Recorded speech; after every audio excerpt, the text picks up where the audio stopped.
कळवा रुग्णालयामधून अक्षय शिंदेचा मृतदेह आता जे रुग्णालयाकडे रवाना करण्यात आलेला आहे आणि मुंबईच्या जे रुग्णालयामध्ये अक्षय शिंदेच्या मृतदेहाचं पोस्टमॉर्टम होणार आहे अशी माहिती।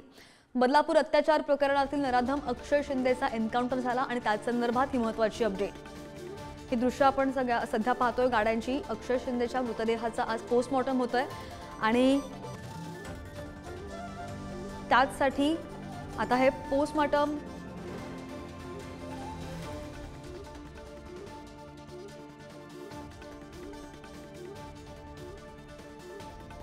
आणि अधिकची माहिती घेत आमचे प्रतिनिधी निखिल आपल्या सोबत आहेत। निखिल, कुठपर्यंत पोहोचलेले आहेत गाड्या, कधीपर्यंत पोस्टमॉर्टम होणार आहे असं कळतंय?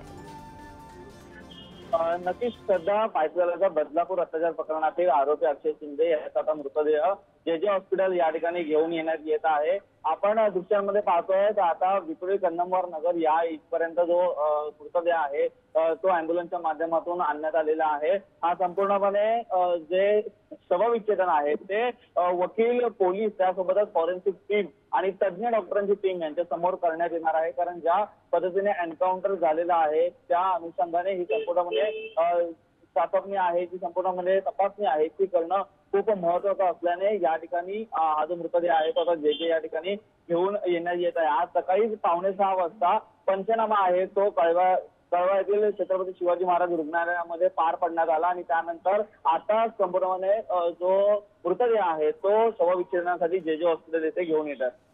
सध्या निखिल, अपडेट घेत राहू। धन्यवाद दिलेल्या सगळ्या सविस्तर माहितीसाठी।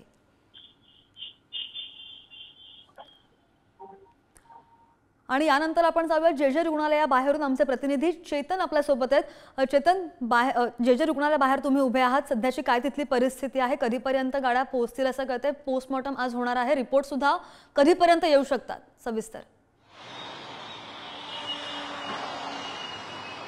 नक्कीच आता 15 ते 20 मिनिटांमध्ये इथे ॲम्ब्युलन्स पोहोचणार आहे। अक्षय शिंदे यांचं पोस्टमॉर्टम हे या जे रुग्णालयात होणार आहे। हे आपण जे रुग्णालयाच्या बाहेर सध्या उभे आहोत। या जे रुग्णालयामध्येच अक्षय शिंदे यांचं पोस्टमॉर्टम होईल।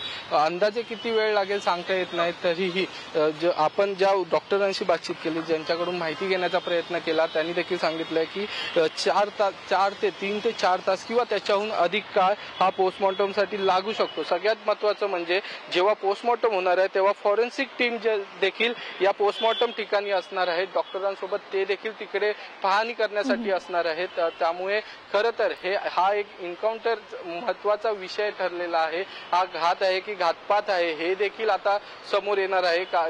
जेव्हा पोस्टमॉर्टम रिपोर्ट येतील तेव्हा पोस्टमॉर्टमचा अहवाल पुढे प्राथमिक अहवाल येईल, त्यामध्ये सर्व गोष्टी या क्लिअर होतील। मात्र आता आपण पाहिलं तर या म्हणजे अक्षय शिंदे याच्या एन्काउंटर नंतरच सर्व चर्चा सुरू झाल्या, विरोधकांकडून आरोप प्रत्यारोप सुरू झाले आहेत। त्याचबरोबर सत्ताधारी देखील आपली बाजू मांडत आहेत आणि यामध्येच कुठेतरी अक्षय शिंदे यांच्या आई वडिलांना देखील वाटतं आहे की त्यांच्या मुलाचा जो एन्काउंटर केला हे चुकीचं आहे।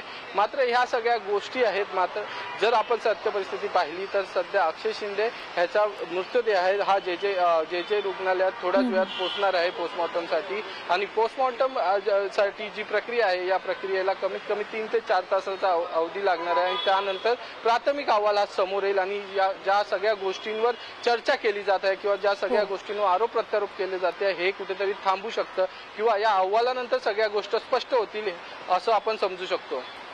नक्कीच चेतन, ताजी माहिती घेत राहू। धन्यवाद दिलेल्या सविस्तर सगळ्या माहितीसाठी।